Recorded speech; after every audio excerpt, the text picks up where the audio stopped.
Las petroleras YPF, GLS y Petrobras cesan de abastecer las estaciones de servicios para evitar el mensaje que quieren cobrar tarifas más, para enviar el mensaje que quieren cobrar tarifas más caras. Todas estas empresas interrumpirían los servicios.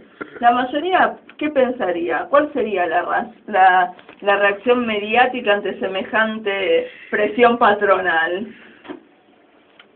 Sí, seguramente. Da la impresión de que todos nosotros no saldríamos con las cacerolas a apoyar a este grupo de empresarios y todos al mismo tiempo decidieran tomar la misma política.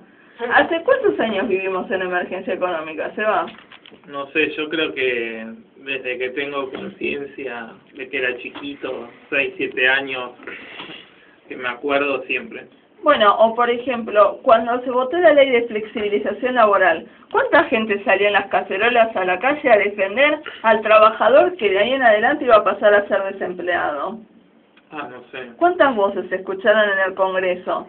Es más, yo creo que hasta uno de los, en ese entonces, diputado, Polino, le agarró una parálisis facial gritando en el Congreso contra su propio bloque, Pobre hombre, intentando decir que la ley de flexibilización laboral iba a dejar en la calle a millones de personas, cosas que sucedió de hecho. Sí, yo siempre le preguntaba, no sé, a mi papá decía, pero cuando yo era chico, por ejemplo, en la década menemista, le preguntaba, pero ¿salía la gente por las cosas que hacía?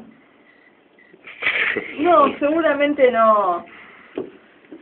Y bueno, entonces, a pesar de todo eso, un grupo de personas salieron a tocar sus cacerolas cuando la Presidenta de la Nación tomó, y junto con el Ministerio de Economía, tomó una medida que seguramente ni siquiera fue masticada, ni dialogada, ni trabajada, sino que simplemente ante un hermoso show mediático salieron todos a la calle, un grupo de personas, a defender, no sabemos qué, porque como escuchamos en el audio anterior, había ¡Montoneros! ¿Cómo era que dijo? Montoneros revanchistas.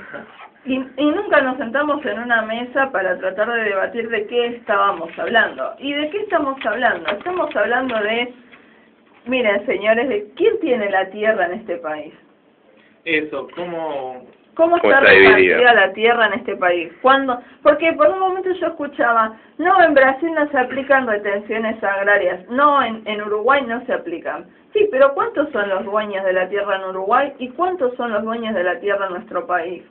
Bueno, para que se den una idea, y surge del mismo discurso que dio hoy nuestro ministro de Economía, un 20% de dueños de la tierra se llevan el 80% de la producción del campo. ¿Sí? Y solo el 80% restante, que serían los pequeños productores, son el 20% de la producción. O sea que tenemos que el 20% de nuestra población es dueña de toda la tierra de nuestro país. De los productores, digamos. Exactamente. Y de esos, escuchábamos hasta hace muy poco de salir por acá, muchos alquilan el campo. ¿Y cuánto ganaban por mes arrendando la tierra? 20.000 pesos por mes aproximadamente. Solo arrendando. Entonces, si yo aplico una retención del 40% en un productor que hace, por ejemplo, hoy por hoy, ya una producción puramente de soja, en realidad el resto del el 40% ese se va a repartir en el presupuesto oficial del Estado. Eso es entre todos nosotros como ciudadanos, sí. Incluso al que le estoy reteniendo, porque el Estado reparte el presupuesto para todos. El que compra el famoso gasoil subvencionado, esa subvención también surge de la propia retención. Ahora, solo el 40%, el otro 60% se lo va a llevar el tipo a casa. Ajá. ¿Estoy perdiendo plata? Otra cosa. 40 y además móvil, o sea, no es que... Eso, ¿qué es móvil? Móvil es algo inmóvil. Algo móvil, la pregunta del millón, ¿es inconstitucional? No sé, yo creo que no. ¿Por qué? Porque en realidad lo que yo hago con una tarifa móvil de retención es que cuando el precio internacional oscila, yo voy a poner la retención acorde al precio internacional. Por ejemplo, si yo para vender una tonelada de soja, pongo de ejemplo, pago 10 pesos, se aplica sobre esos 10 pesos el 40% de retención. Sí.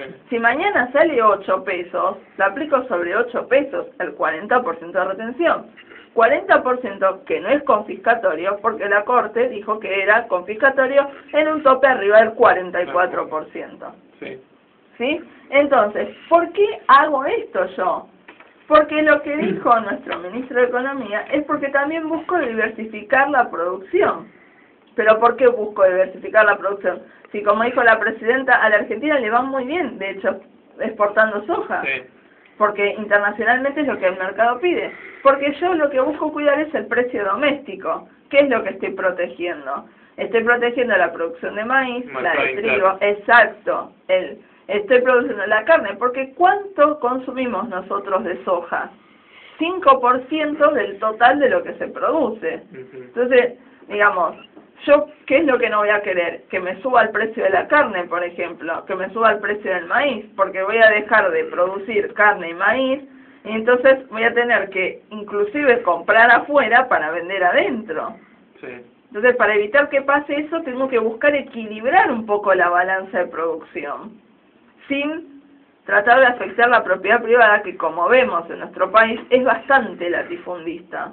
Estamos hablando de países, por ejemplo, incluso Estados Unidos, donde que Estados Unidos fue minifundista toda la vida. Aparceló la tierra, la dividió en tantos pedazos como gente podía obtener de producción, y por eso hoy por hoy es un país industrializado.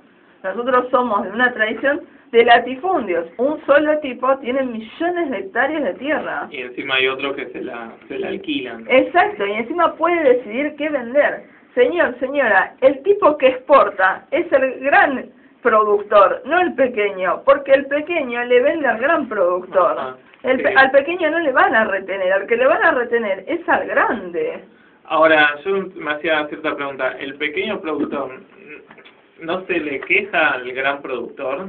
No está pasando. Yo creo que el gran productor le bajó al pequeño productor: quejate porque te voy a dejar de comprar, o te voy a dejar de mantener, o te voy a arrendar más caro. Entonces, obviamente, ante esa presión, el pequeño productor sale a la calle a cortar la ruta. O simplemente, ante el aumento supuestamente de las retenciones, el gran productor le dice, bueno, como aumentan las retenciones, ahora yo te compro un precio más bajo. O sea, no puede comprarte más alto porque saca el gobierno. Así que... Exacto. Y entonces, esta medida, finalmente, en realidad, más allá de dividir los sectores y demostrar que el campo necesita que el Estado ceda un poco y se sienten a negociar, implica que nos va a faltar carne, leche y otros alimentos cuyos precios van a empezar a subir. Sí, después, dentro de un mes, la gente, no, porque los precios... ¿Y qué más? Aparte de que nos van a subir los precios, el Estado durante la época de paro va a dejar de recaudar también, porque no va a recaudar ninguna retención porque no se está trabajando nada. El país está en la quiebra, entonces. Entonces, claro, eso va a generar una demanda social gigantesca. Entonces, no estamos hablando, chicos, de un paro de un sector contra otro. Estamos hablando realmente de una medida que nos afecta a toda la ciudadanía. Entonces, yo considero que el Estado retiene mucho y que no va a repartir, que no reparte bien. Entonces salgo con la cacerola para preguntarle al Estado qué es lo que hace con el presupuesto de recaudación, que por qué no lo gasta en escuelas, por qué no lo gasta en obras.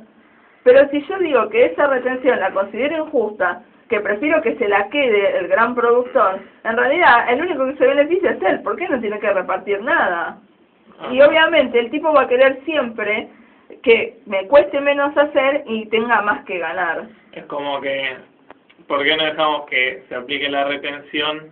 Y si el Estado después no reparte, ahí sí de decirle al Estado, bueno, ¿por qué no repartiste o dónde está la plata? Y si yo me siento que soy una pequeña minoría, como puedo ser un pequeño productor, hoy por hoy me siento sí a negociar con el Estado, como una de las medidas que mencionó Lustó, que es reintegrar automáticamente vía CBU a los pequeños productores, de acuerdo a un censo o un registro que ellos están llevando, de reintegrarle aquello cuando le sea realmente confiscatorio este 40%.